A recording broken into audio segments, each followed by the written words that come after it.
Oleme Pärnus Invicta spordiklubis, minu kõrval on Karol Kennet Lootus. No üks selliseid noori mehi, kes kui ringi tuleb, siis kõigil hakkab lõbus, põnev, huvitav ühe korraga. Ja ringis muidugi näitab see noormees ka nii mõndagi, tasub vaatama tulla. Me kohtume klass 5. Jaa, kohtume. Mina ootan küll juba huviga. Tahaks uuesti tagasi ringi saada jälle. No meie kohtusime sinuga ka klass 4. ja siis sa pidid istuma seal VIP-lauas ja olid suhteliselt õnnetu, sest teised noored mehed ja naised läksid ringi. Teeb õnnetuks vaatamine, mitte osalemine. Jaa, eks see ikka teeb. Eks seal on oma pool ka, mis teeb selle õnnelikuks. Kui sa näed, et enda inimesed võistavad, enda tiimikaaslased, enda sõbrad, aga lihtsalt seal on see pool, et tahaks ise ka võistelda, kui veel ikkagi spordivõimalust on.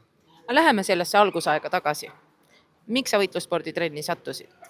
Mina sattusin lihtne põhjus jälle. Minu sõber Meiro Koht, tänu temale tulin, aga tegelikult on ikkagi aegade algusest olnud siis minu jaoks siuke südamelähedane või tundunud just nimelt nagu siuke, mida tahaks teha ja nagu tahaks sinna poole pürgida, vaadata, mis see on. Ja lihtsalt kunagi pole, mitte otsast lubatud, aga kunagi pole sinna peale sattunud, oli teisi tegemisi ja siis lõpus, kui see klikk ära käis ja et ei, nüüd on kõik, siis see klikk käis ära ja siis oli õige moment.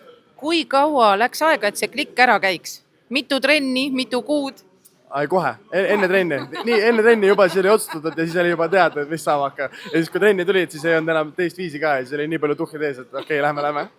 No ja millal sa tegid selle otsuse, et sa tahad ka ringi minna või tuli see treenerilt või sinult?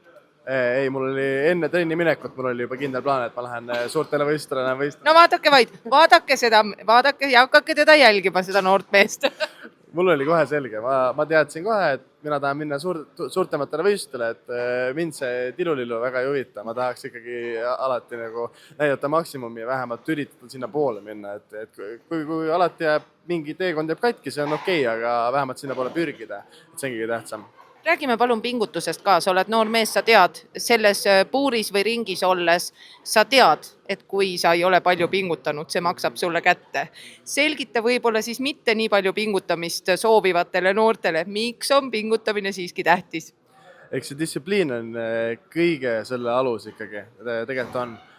See, et sa tuled iga päev saali, sa kohe koha peal ja siuksed väiksed asjad ka, kus näiteks ongi, sul on dieet, kus sa pead alla võtma, et ega see 6 ajaga 10 kilo ise ei kuku. Et siin ongi vaja iga asi, mis sa sööd, natuke tahaks jälle siit, et natuke kõht koriseb veel, et tahaks süüa, aga kui sa ikkagi seda suudad terve aeg hoida ja see distsipliin, siis see nagu toimib lõpuks ikkagi palju efektiivsemalt sinu jaoks.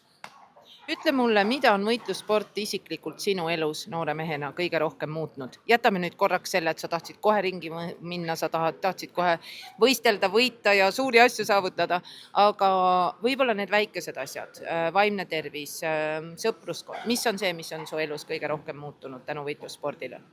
Eks see ongi, eneseusk, distsipliin on väga-väga suur osa, et see nagu ikkagi tegelikult surub sind ikka maksimumini alati, kui on nagu võimalik, et see sport ise näeb neid auke ja siis see hakkab su nagu elu juba ise nagu kujundama. Et ongi, distsipliini on kindlasti aitanud, eneseusku, enesemotivatsiooni, kõike, mis on nagu vaimse tervisega ka veel juurde tulevat, et sellised kohad, kus sa tunned, et seda võib-olla nõrgem, see just nimelt seda nagu aitab kaasa. Ja kui sa suudad nendest levelitest üle minna, siis sa lähed ka ainult paremuse poole.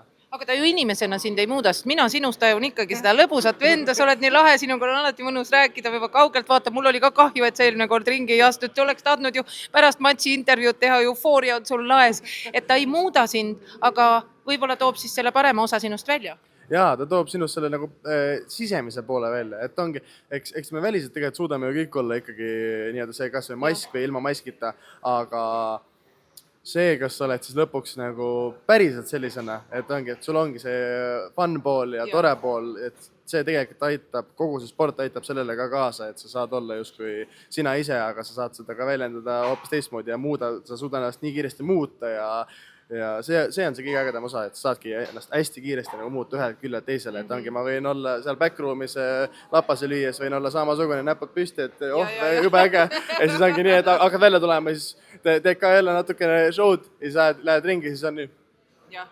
Et ongi nagu see klikk käib suht kiiresti ära ikka. See aitab elus ka kaasa. Jaa, kindlasti, see on see kohanemisvõime. Ja lõpetuseks, miks inimesed võiksid klassil kohal olla seekord pealinnas?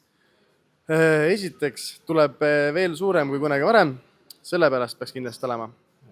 Teiseks tuleb jälle häid sportlasi, häid võistluspaare, head matšid ja ütleme nii, et Clash pole kunagi alt vedanud, seega kui seekord on veel suurem, siis miks peaks ka seekord? Ja miks peaks koju jääma? Ei tohi jääda, kohale tuleb tulla. Loomulikult, koju ei tohi jääda, kõik peavad kohale tulema, vaatama, oma silmaga nägema. Isegi kui vaatad laivis, siis on see, et vähemalt ole siis ikkagi teleka ees. Aga kindlasti peab vaatama. Peab vaatama.